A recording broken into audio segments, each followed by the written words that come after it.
D ഹേമേ, Balu,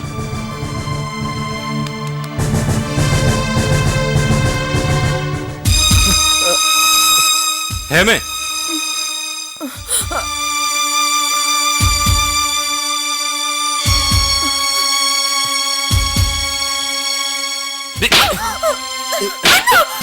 കുടുംബത്തിന്റെ മാനം കെടുത്തുന്ന മൂദേവി, ഈ നിമിഷം വരെ നിന്റെ ഇഷ്ടമായിരുന്നു എന്റെ ഇഷ്ടം.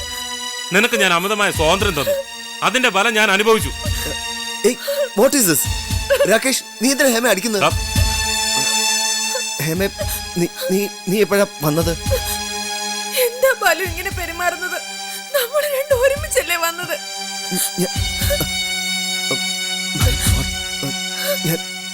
എനിക്കൊന്നും മനസ്സിലാവുന്നില്ല. പക്ഷെ എനിക്കെല്ലാം മനസ്സിലാവുന്നുണ്ട്. നീ എന്റെ അനിയത്തെ നശിപ്പിച്ചു. വിവാഹത്തിനെ കുറിച്ച് സംസാരിക്കുമ്പോ വി ആർ ജസ്റ്റ് ഫ്രണ്ട്സ് എന്ന് പറയും. ഫ്രണ്ട്സ് ഇങ്ങനെയാണോ പെരുമാറുന്നത്? നീയും ഹേമയും ഭാര്യ ഭർത്താക്കന്മാരെ പോലെ എംബ്രേസ് ചെയ്ത് കിടക്കുന്ന കാഴ്ച ഞാനും ത്യാഗവും കണ്ടു കഴിഞ്ഞു. ഇനി നീ പറയോടാ നിങ്ങൾ വേറെ ഫ്രണ്ട്സ് മാത്രമാണെന്ന്? സത്യത്തിൽ ഇവിടെ എന്താ സംഭവിച്ചെന്ന് എനിക്കറിയില്ല. കുടിച്ച് ലെക്ക് കെട്ട നിന്നെ റെസ്റ്റോറന്റിന്റെ മുമ്പിൽ വെച്ച് ഹേമ കണ്ടു. ഹേമയും നീ ഒരുമിച്ചാ ഇവിടെ വന്നത്. സംശയം ഉണ്ടെങ്കിൽ നീ നിന്റെ ജോലിക്കാരെ വിളിച്ച് ചോദിക്ക. എടാ, എന്റെ പെങ്ങളെ രഹസ്യ ഭാര്യയാക്കി പുറമെ പകൽമാനായിട്ട് നടക്കാൻ നിന്നെ ഞാൻ അനുവദിക്കുന്നു നീ കരുതണ്ട. പിന്നെ നമ്മൾ രണ്ടുപേരിൽ ഒരാളെ ജീവിച്ചിരിക്കും. ബാലു, നീ ഭൂമിയിലേക്ക് ഇറങ്ങി വാ. വെറുതെ ഒഴിവ് കിഴിവ് പറയാതെ ഹേമയെ മാരി ചെയ്യുന്ന സമ്മതിക്ക. മിത്രങ്ങൾ ശത്രുക്കളായിട്ട് മാറുന്നത് കണ്ടു നിൽക്കാൻ എന്റെ മനസ്സിന് ശക്തി ഇല്ലാത്തോണ്ട് പറയാ. നീ ഹേമ ഒന്നാവണം. നിങ്ങൾ മൂന്നുപേരും ചേർന്ന് ഒരു പുതിയ കുടുംബമാവണം. ബാലു, ഞാൻ ബാലുവിനെ എല്ലാം മറന്ന് സ്നേഹിച്ചു. ഇനി മറ്റൊരാളുടെ ഭാര്യയാകാൻ എനിക്ക് വയ്യ. സ്വയം വഞ്ചിച്ച് ജീവിക്കുന്നതിലും ഭേദം മരണമല്ലേ?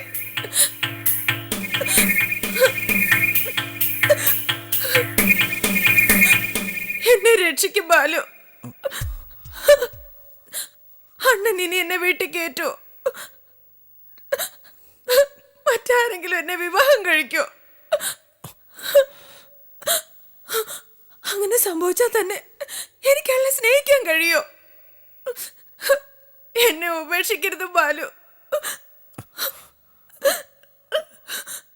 ഞാൻ ആത്മഹത്യ ചെയ്യണോ അതോ ബാലുവിന്റെ ഭാര്യയാകണോ?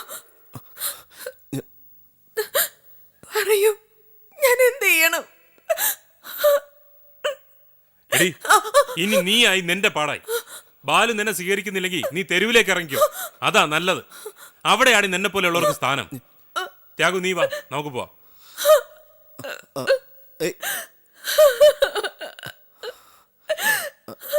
Hema, what is this? I don't understand. What is happening here? മനസ്സുകൊണ്ടും ശരീരം കൊണ്ടും നമ്മൾ ഹസ്ബൻഡ് ആൻഡ് വൈഫ് ആയി കഴിഞ്ഞു. ഇനി എന്നെ ഉപേക്ഷിക്കരുത് പ്ലീസ്. പ്ലീസ് ബാലു.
ശ്രദ്ധിച്ചോന്ന് എനിക്കറിയില്ല.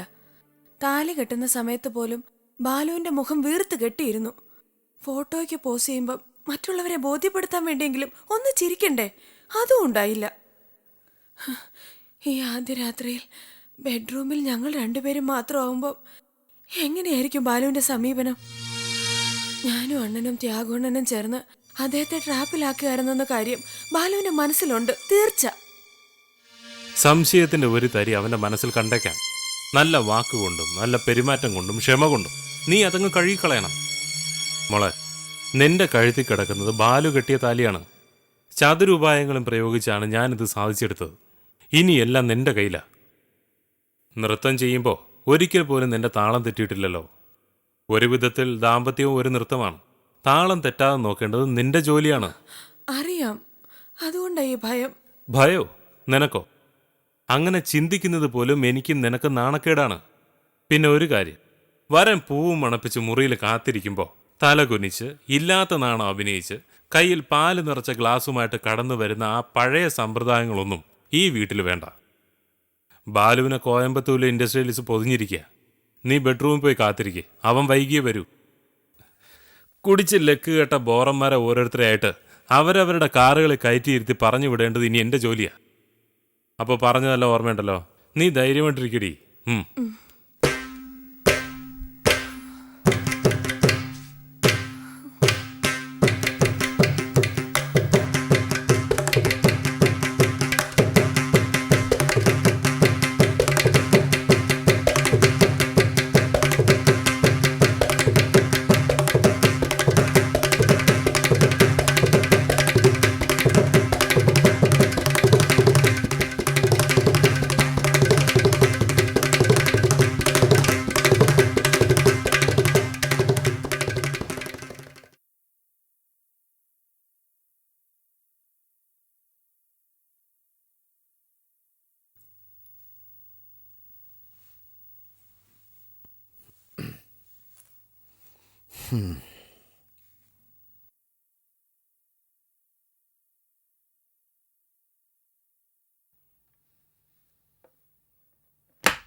എന്തിനാ വാതിലടച്ചത്?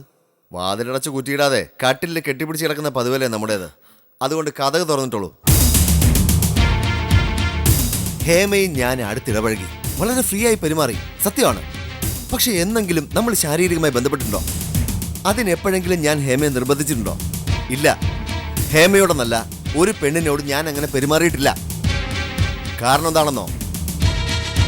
ഇപ്പൊ എന്റെ ശത്രുവാണെങ്കിലും തികഞ്ഞ അച്ചടക്കത്തോടെയാ വിശാലാക്ഷി അമ്മ എന്ന സ്ത്രീ എന്നെ വളർത്തിയത്. പിറന്ന് വീണ പിഞ്ചു പെൺകുഞ്ഞിൽ പോലും മാതൃത്വത്തിന്റെ ഒരു അംശമുണ്ടെന്ന് അമ്മ എന്നോട് പറയുമായിരുന്നു. ആ നശിച്ച ദിവസം എല്ലാം ഉപേക്ഷിച്ച് അമ്മയെ വീട് വിട്ട് പോകുമ്പോൾ അവരെന്നെ ഒരുപാട് ശകാരിച്ചു. ആ ശകാരത്തിൽ ഒത്തിരി സത്യങ്ങൾ ഒളിഞ്ഞും തെളിഞ്ഞു കിടന്നിരുന്നു. I know.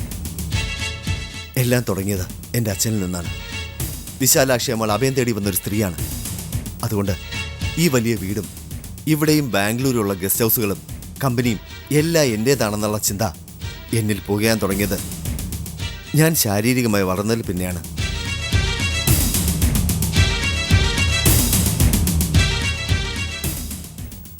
എനിക്കിപ്പോൾ ഒന്നേ അറിയേണ്ടതുള്ളൂ. രാകേഷിൻ്റെയും ത്യാഗുവിൻ്റെയും മുമ്പിൽ നീ എന്തിനാ നാടകം കളിച്ചത്? അവരുടെ മുമ്പിൽ എന്നെ ഒരു വിമണൈസറായി തരം താഴ്ത്തി എന്തിനാണ്? ടെൽമി. സ്വഭാവത്തോടെ അല്ലെങ്കിലും ഹേമയെ ഞാൻ എംബ്രേസ് ചെയ്തു. നമ്മൾ ഈ ബെഡ്റൂമിൽ ഒരുമിച്ച് കിടന്നു. ആ സത്യത്തെ എനിക്ക് നിഷേധിക്കാനാവില്ലല്ലോ. എൻ്റെ ഇഷ്ടത്തോടെ അല്ല നടന്നെങ്കിലും അതുകൊണ്ട് മാത്രമാ നിന്നെ ഞാൻ മാരി ചെയ്തത്. അല്ലാതെ നിന്റെ അണ്ണൻ രാകേഷിനെയോ ത്യാഗുവിനെയോ അവരുടെ ഗുണ്ടാ സംഘങ്ങളെ ഭയന്നിട്ടല്ല. ടെൽമി, നീ എന്തിന് എൻ്റെ ഫ്രണ്ട്സിന് മുമ്പിൽ എന്നെ ചീത്താക്കി?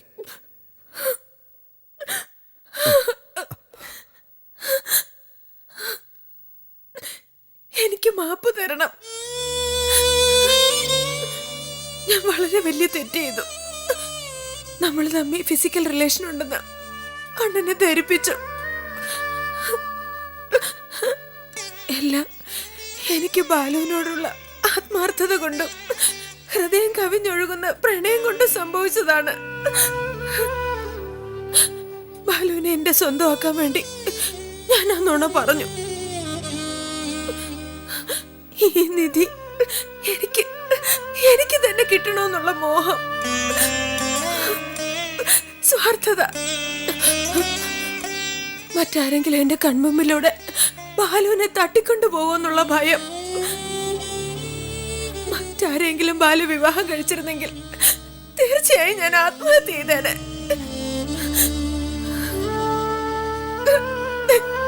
ദയവേത് ബാലു എന്നെ വെറുക്കരുത്.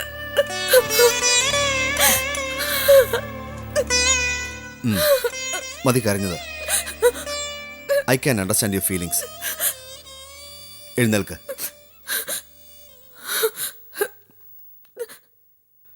പക്ഷേ ഇത് വളഞ്ഞ വഴിയായി പോയി. നേരായ വഴിയിലൂടെ നിനക്ക് വരായിരുന്നു എങ്കിൽ ഈ രാത്രിക്ക് കുറച്ചുകൂടി അർത്ഥമുണ്ടാകുമായിരുന്നു. ബാലുവിനെ ഞാൻ സ്നേഹിക്കുന്നു, ബാലുവിനെ വിവാഹം കഴിക്കണം എന്നോട് തുറന്നു പറയാമായിരുന്നു.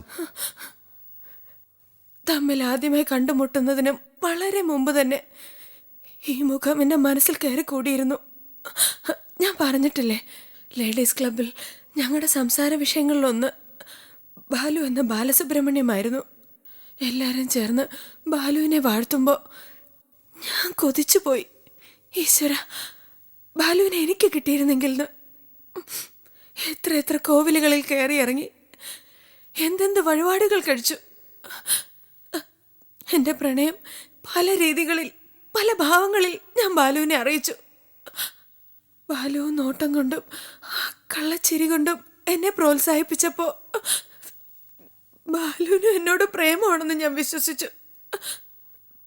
പക്ഷെ എൻ്റെ അണ്ണൻ പ്രപ്പോസലുമായി വന്നപ്പോൾ Balu we are just friends എന്ന് പറഞ്ഞില്ലേ, ഞാൻ തകർന്നു പോയി.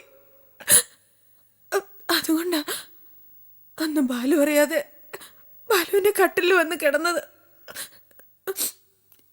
ഇതിൽ കൂടുതൽ ഒന്നും എനിക്ക് പറയാനില്ല. ഇനിയെല്ലാം ബാലുവിൻ്റെ ഇഷ്ടം. We are friends. ഈ തലയ്ക്ക് ഫ്രണ്ട്ഷിപ്പിന്റെ സ്ഥാനമേ ഉള്ളൂ. എടി മണ്ടി, ഭർത്താവിന്റെ ഏറ്റവും നല്ല ഫ്രണ്ട് ഭാര്യയാണ്, ഭാര്യയുടെ ഏറ്റവും നല്ല ഫ്രണ്ട് ഭർത്താവും. അങ്ങനെ അല്ലാതാകുന്ന ദിവസം ആ ദാമ്പത്യം അവസാനിച്ചു എന്നാണ് അർത്ഥം.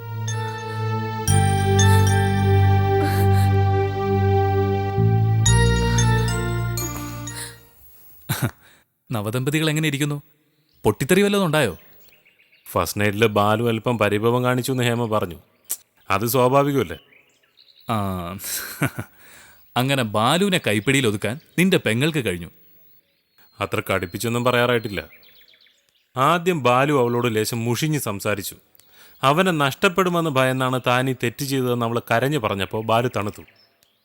ഇപ്പോൾ അവർ ഭാര്യ ഭർത്താക്കന്മാരെ പോലെ പെരുമാറി തുടങ്ങി. ഇത്രേ എനിക്കറിയാവൂ.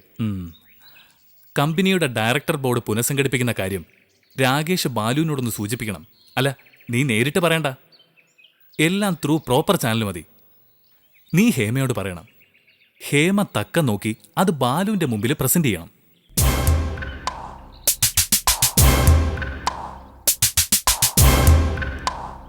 അല്ല, അതിത്ര പെട്ടെന്ന് വേണോ? കല്യാണം കഴിഞ്ഞ് 1 മാസം പോലും കഴിയാതെ സ്വന്തം കാര്യം സിന്ദാബാദെന്ന് ഞാൻ വിളിച്ച അത് ഏറ്റു വിളിക്കാൻ മാത്രം മണ്ടനല്ല ബാലു. ഒരു കാരണവശാലും ഈ ഒരു കാര്യം വെച്ച് താമസിപ്പിക്കാൻ പാടില്ല. എനിക്ക് ആ സ്ത്രീയെ ഭയമാണ്. ഒരു സുപ്രഭാതത്തിൽ അവർ തിരിച്ചു വന്നാൽ എല്ലാം തകിടമറിയും. ഒന്നും എങ്ങോട്ടും അറിയില്ല ത്യാഗു. ആ സ്ത്രീ വന്നതുപോലെ അങ്ങ് തിരിച്ചു പോവും. വിശാലാക്ഷി അമ്മാളിന്റെ പേരിലുള്ള ഷെയർ ഹേമയുടെ പേരിലേക്കും എന്റെ പേരിലേക്കും മാറ്റി കഴിഞ്ഞു. അപ്പോ എനിക്ക് ആ സ്ത്രീയെ ഇവിടെ നിന്ന് തുരത്താൻ ഞാനല്ല നിന്നെ സഹായിച്ചത്. ഹേമ ബാലുവിന്റെ സ്വന്തമാകണമെന്ന് ആദ്യമായി നിന്നോട് സൂചിപ്പിച്ചതും അതിനുള്ള എല്ലാ വഴികളും തുറന്നു തന്നതും ഞാനല്ലേ. ആ കിഴവിയെല്ലാം ഇട്ടെറിഞ്ഞു പോയപ്പോ എനിക്കെന്തെങ്കിലും തരണ്ടേ നീ? ത്യാഗു, നീ അത് ചെയ്തത് എന്റെ ഫ്രണ്ട് എന്നുള്ള നിലയിലൊന്നും ഞാൻ കരുതി. നീ അതിന് ബ്രോക്കറായി ചോദിക്കുന്നൊന്നും ഞാൻ പ്രതീക്ഷിച്ചില്ല. ഓഹോ, അളിയനും അളിയനും ചേർന്നപ്പോ നിങ്ങളെ അളിയന്മാരാക്കിയ ഞാൻ പുറത്ത് അല്ലേ? ഞാനൊരു തമാശ പറഞ്ഞതല്ലേ ത്യാഗു, നീ ഇങ്ങനെ സീരിയസ് ആയല്ലോ. നീ എന്തിനാടാ ഇങ്ങനെ ടെൻഷൻ അടിക്കുന്നേ? ഇപ്പൊ തന്നെ നീ ജോയിന്റ് MD അല്ലേ? പിന്നെ ചില പ്രത്യേകതകൾ ബാലുവിന്റെ കമ്പനിയിൽ ഉണ്ടായിരുന്നല്ലോ. ചെയർമാൻ ബാലസുബ്രഹ്മണ്യമായിരുന്നെങ്കിലും എന്നും വലിയ കസേരയിലിരുന്ന് യോഗ നിയന്ത്രിച്ചിരുന്ന അമ്മയായ MD അല്ലേ? അതുകൊണ്ട് സ്ഥാനത്തിലൊന്നും വലിയ കാര്യമില്ല. ഉണ്ട്, സ്ഥാനമാണ് പ്രധാനം. കഴിഞ്ഞ പ്രാവശ്യം ബാലു എന്നെ MD ആക്കാൻ തീരുമാനിച്ചതാണ്. ഞാനാണ് സ്വയം പിന്മാറി ആ സ്ഥാനത്തേക്ക് ശെൽവരാജിന്റെ പേര് നിർദ്ദേശിച്ചത്. അങ്ങനെ ചെയ്ത ശെൽവനും മറ്റുള്ളവരെ ഒരുമിച്ച് ബാലുവിനോടൊപ്പം നിൽക്കുമെന്ന് ഞാൻ കരുതി. പക്ഷെ ശെൽവൻ ചതിച്ചു കളഞ്ഞു.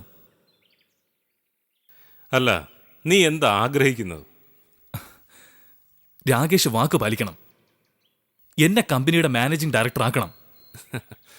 എനിക്ക് കമ്പനിയിൽ ഒരു കസേര തരാമെന്ന് ബാലു സമ്മതിച്ചിട്ടുണ്ട്.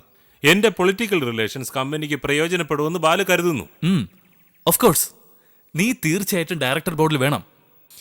Okay, let us see. ആദ്യം ബാലുവും ഹേമയും അവരുടെ കൊച്ചു കൊച്ചു പിണക്കങ്ങളും സംശയങ്ങളും ഒക്കെ മറന്നൊന്ന് സെറ്റിൽ ആവട്ടെ. ത്യാഗു പറഞ്ഞതുപോലെ തന്നെ പ്രോപ്പർ ചാനലിലൂടെ ഞാൻ പ്രശ്നങ്ങൾ അവതരിപ്പിക്കാം. അപ്പോൾ ഇന്നത്തേക്ക് നമുക്ക് പിരിയാം അല്ലേ? അപ്പോ നീ ബാറിലേക്ക് വരുന്നില്ലേ? എനിക്ക് ഒരു ഫ്രണ്ടിനെ കാണാനുണ്ട്. അതേത് friend? He's from US, Chicago. പറഞ്ഞാലും നിനക്ക് അവനെ മനസ്സിലാവില്ല. നമ്മുടെ ക്ലാസ്മേറ്റ് ഒന്നുമല്ല. ഓക്കേടാ, നാളെ കാണാം.